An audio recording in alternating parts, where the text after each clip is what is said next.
In this paper that we published, we showed that one of the greatest drivers of fat oxidation during exercise is habitual diet. So that means having a lower carb diet and having more fat in your diet is really important. And exercise duration is also really important, as I mentioned, and also muscle glycogen. So generally, the lower our muscle glycogen at the start of exercise, the better our fat oxidation. But doesn't mean to say that we want to start a race with low levels of muscle glycogen, of course not. But there might be specific times, if you're not on a low carbohydrate diet generally, that you might want to reduce muscle glycogen a little bit before you do a longer session.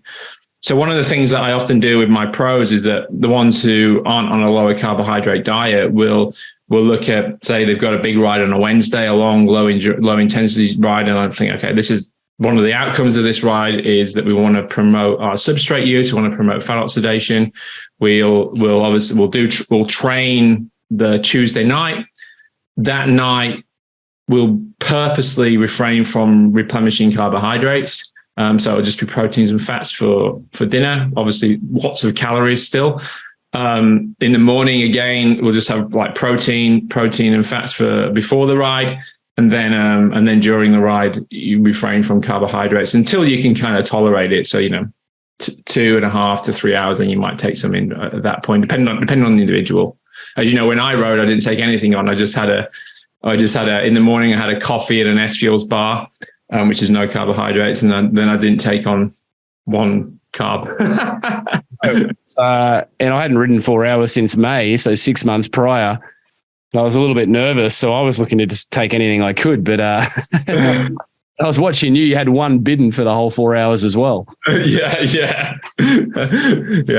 Right. Okay. You've got my attention. And not only did we do the 4 hour ride, you then got off and ran a 1 hour hard, relatively, intense run with about 400 or 500 meters of elevation. And I couldn't even keep up with you on the mountain bike. I think, that's one thing that I think is, that's one thing that we should talk about, because when it comes to racing, I don't race this way, and that's why the devil is in the detail. And Endure IQ, we wrote a course, LDT 101. We now had more than 1,000 people through that course. It's one of our most popular courses, and we've had so much success. So like the success stories of people changing their lives, changing the way that they race because of the course is something that I'm quite proud of.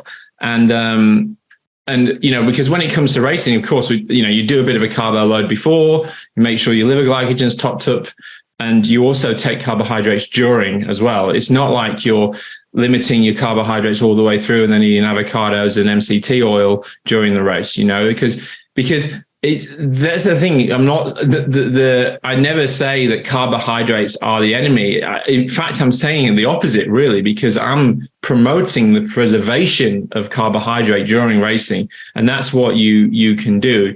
It's always two sides to the coin. You can either improve your fat oxidation or you can increase your carbohydrate intake during racing.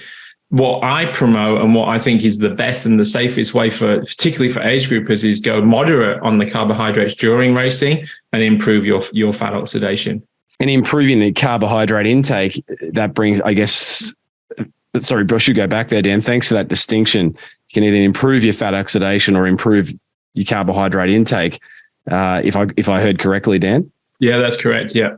So I assume that improving your carbohydrate intake, this is where there seems to be a race on how many grams of carbohydrates athletes can now ingest per hour, and there's certain numbers being thrown out, and various athletes and camps that sort of coaching outfits that talk about pretty huge numbers. A professional cycling peloton greater than 100 grams an hour, etc., with the view that you can train your gut to be able to tolerate that high level of carbohydrate ingestion while you're exercising.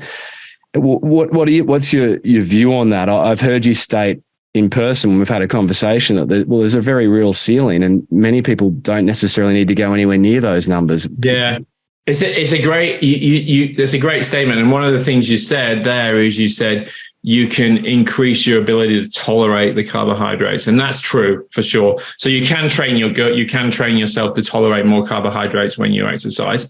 But what you're not doing is you're not improving your ability to oxidize the carbohydrates. So even though so that means that even though you're tolerating them and you're taking them in, it doesn't necessarily mean they're going anywhere. They're pretty much just sitting in the gut and you're tolerating them sat in the gut. They're not actually really improving performance, so to speak. I mean, of course, there are a few freaks out there, the very, very elites who might be able to oxidize more. But generally, most people can only tolerate about 90 grams per hour if it's in a mixture of fructose and glucose. But the problem is many people are intolerant to fructose.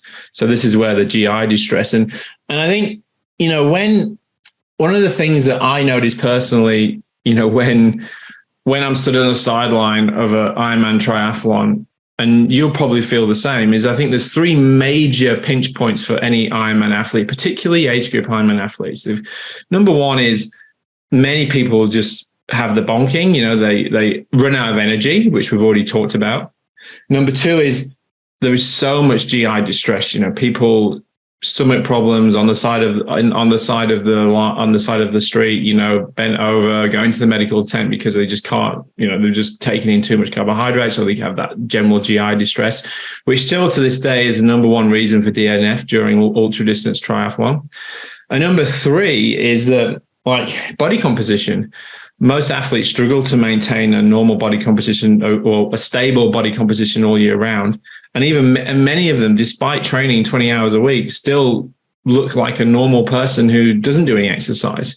And it's because of the effects of the carbohydrate on the insulin, on the fatty and the storage of fat and the amount of carbohydrates in the diet. And I think being more mindful and going for a lower carbohydrate approach, not a ketogenic approach, can actually mitigate and solve all those three major problems for many, many athletes.